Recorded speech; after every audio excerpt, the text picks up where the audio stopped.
largely as a result of a breathtaking display of ineptitude by Detective Sergeant George Holmes.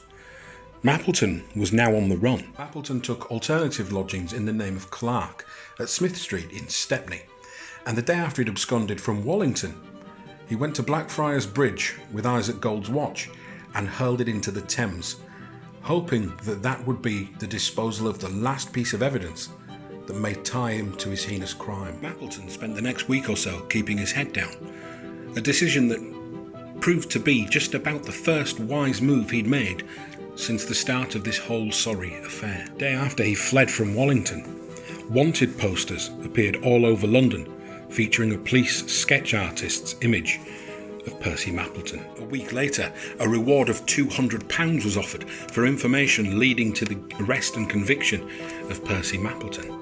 Now, to put it into perspective, in 1881, £200 would be equivalent to around £24,700 today.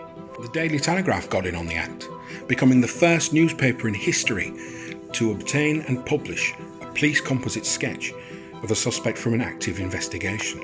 But it wasn't the massive reward that hamstrung Percy Mappleton, nor was it the citywide issue of wanted posters. No. It was his own stupidity. As time had gone on, Mappleton had become more and more desperate for money, and he eventually ended up contacting his employers and asking them to forward his wages to his lodgings in Smith Street. He contacted them by telegram, whilst on the run from the police suspected of murder.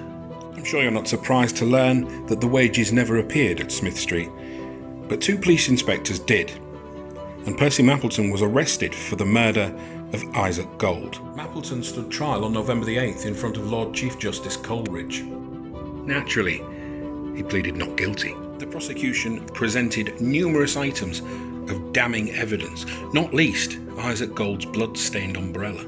In addition to that, the endless contradictions in Percy Mappleton's story did nothing to help his defence. At the conclusion of the trial, it took the jury only 10 minutes to find Percy Lefroy Mappleton guilty of murder. Mappleton addressed the jury, telling them, "Gentlemen, someday, when it's too late, you will learn that you have murdered me." On November 29th, Percy Mappleton was hanged at Lewes Jail.